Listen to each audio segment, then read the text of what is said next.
Well, we just had some funny footage come out from the Pennsylvania firefighter meet and greet in Pennsylvania.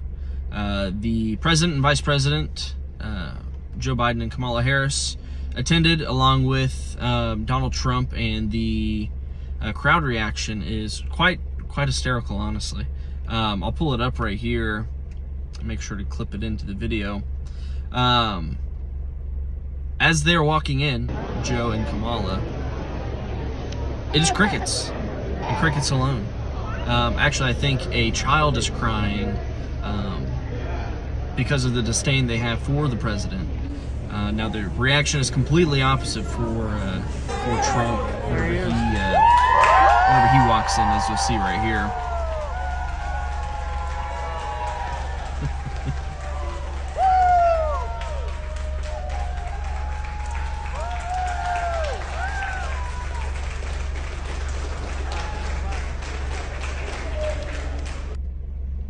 So, as you can tell, reaction is completely different. I think this speaks honestly to a deeper problem with the country that most of everyone at this point, that at least wants to understand, that this country is worse off now than it was 4 years ago. I have this post pulled up from X, just of the price increases over the last 4 years. What are some of the highest hitters here? Gasoline, 53%. Fuel oil, 54%. Auto insurance, 50%. Home prices, 48%. Transportation, 38%.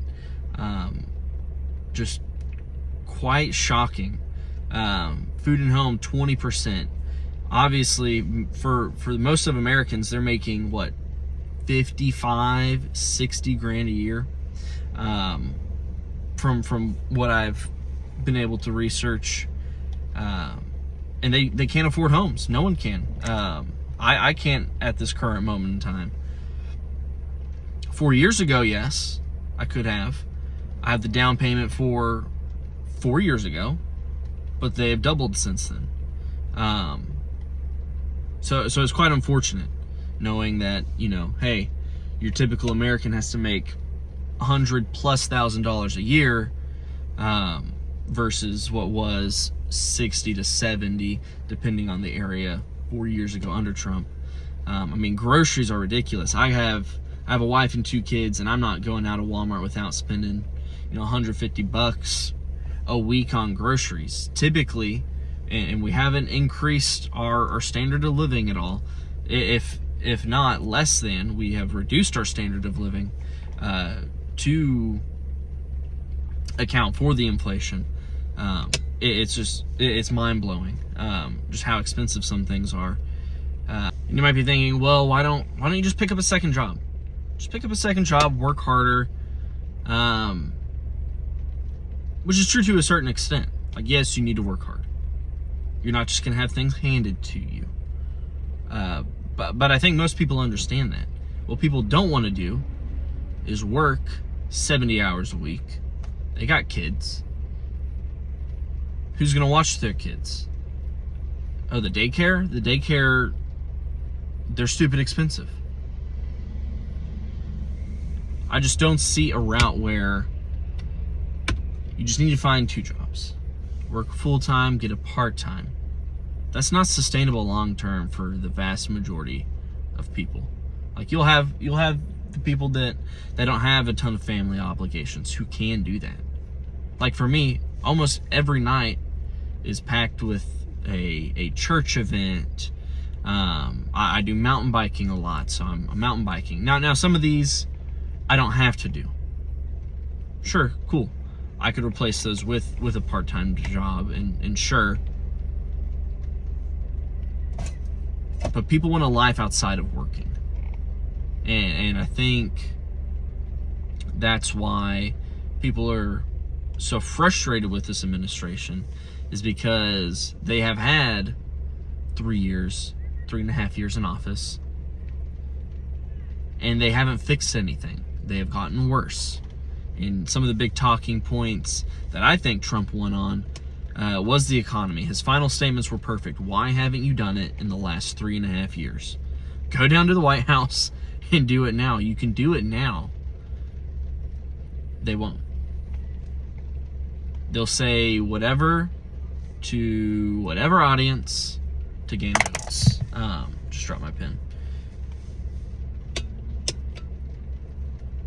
Someone who doesn't stand for anything falls for everything. And that is the Kamala administration. Whoever they're talking to, they'll agree with, for the most part. Whatever they can do to get the votes.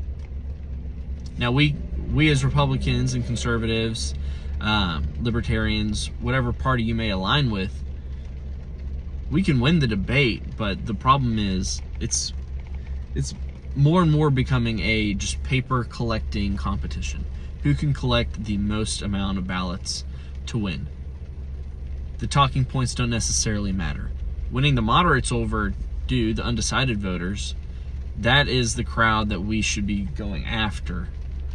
You don't need to preach more towards your base. They're not going anywhere. So, yeah. But I think this video shows off quite well of the of America, how they're feeling, the moderates. Obviously, you'll have your extremes on either end. Those people, their minds won't be changed regardless of the facts or whatever. Borderline cult-like. No matter what they say, they will cheer. And unfortunately, there's a large amount of people banking on Kamala for this up and coming election here in 50 some odd days. So quite funny. I found the video. I thought I had to share. But I should have some more news coming out here soon, as I'm following after the debate. A lot of folks are saying Kamala did great. There was some conspiracy coming out that the earring she was wearing is actually a speaker, so she was getting all her talking points fed to her, which is quite funny as well. But yeah, stay tuned for more. Thank you all so much.